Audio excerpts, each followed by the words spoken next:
नमस्कार दोस्तों, मैं एचआर गौतम एक बार पुनः स्वागत करता हूं आप सभी का आपके अपने यूट्यूब चैनल विनर कॉम में।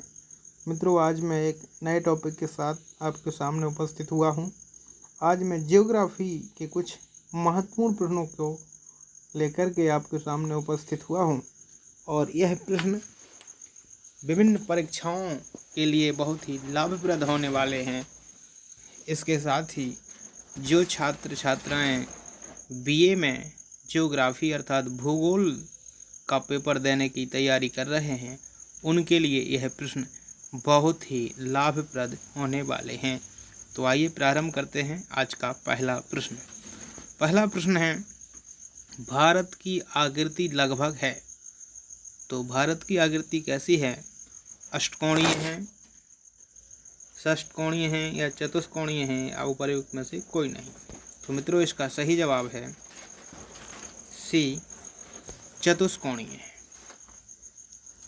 इस प्रश्न के बाद पढ़ते हैं अगले प्रश्न की ओर और देखते हैं आज का दूसरा प्रश्न। दूसरा प्रश्न है, भारत तथा पाकिस्तान के मध्य सीमा रेखा एक उदाहरण है।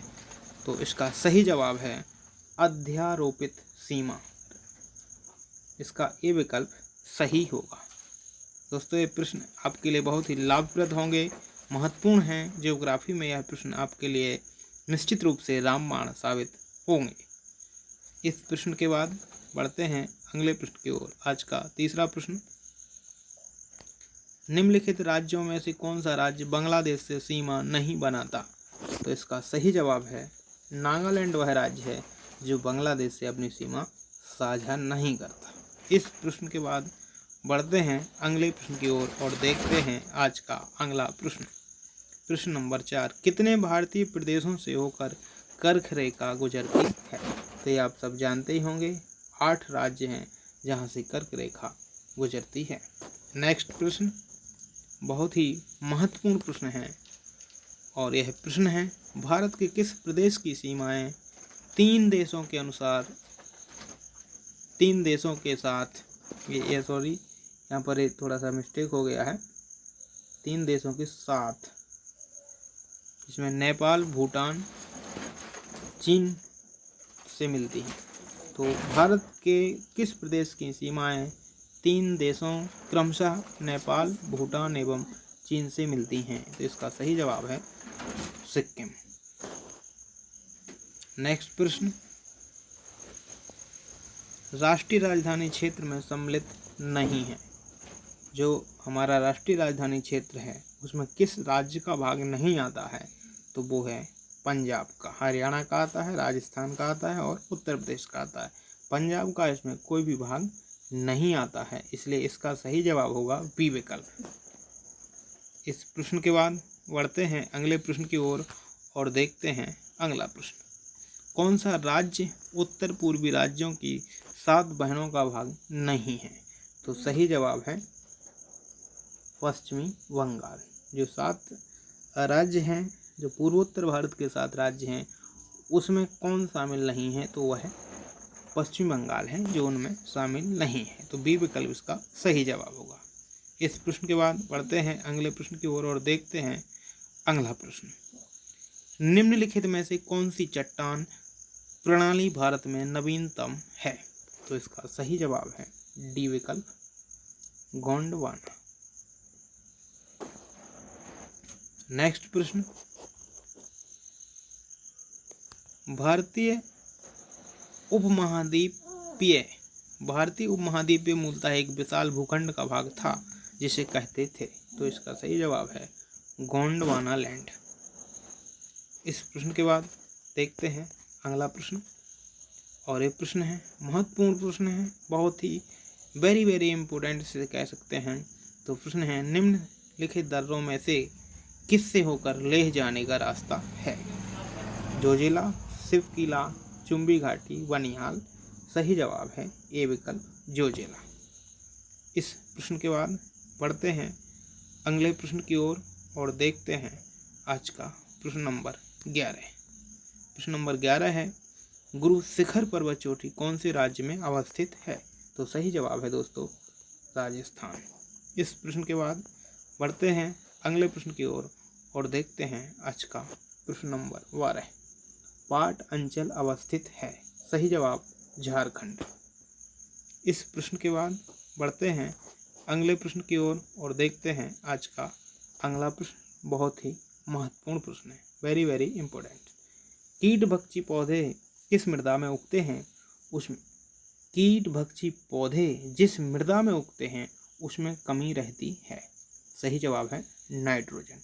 नाइट्रोजन की कमी उस मिट्टी में रहती है, उस मृदा में रहती है, इसलिए वहाँ कीट भक्षी पौधे उत्पन्न होते हैं। इस प्रश्न के बाद देखते हैं अगला प्रश्न। भारतीय मृदा में जैसे सूक्ष्म तत्व की सर्वाधिक कमी भारतीय मृदाओं में जैसे सूक्ष्म तत्व की सर्वाधिक कमी है वह है, तो भारतीय जो मृदाएं हैं, जो भारत की मिट्टी है, उसमें अधिकतर किस तत्व की कमी रहती है वो इसमें पूछा गया है। तो इसका सही जवाब है डी, जस्ता।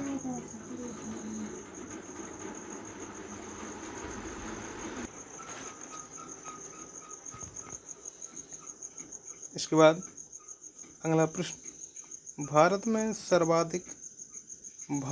सर्वाधिक क्षारीय क्षेत्र पाया जाता है। तो इसका सही जवाब है उत्तर प्रदेश में।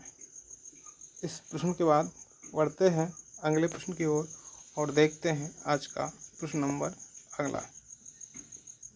भारत की स्वर्णिम चतुर्भुज परियोजना जोड़ती है। जो भारत की स्वर्णिम चतुर्भुज परियोजना है वो कौन कौन से महानगरों को जोड़ती है? तो वह है दिल्ली, मुंबई, चेन्नई एवं कोलकाता। इस तरह से इसका ए विकल्प सही जवाब होगा। नेक्स्ट प्रश्न। कोंकण रेलवे जोड़ता है। कोंकण जो रेलवे है वो कौन कौन से शहरों को जोड़ता है? तो इसका सही जवाब है बी विकल्प, रोहा से मंगलौर तक। नेक्स्ट प्रश्न।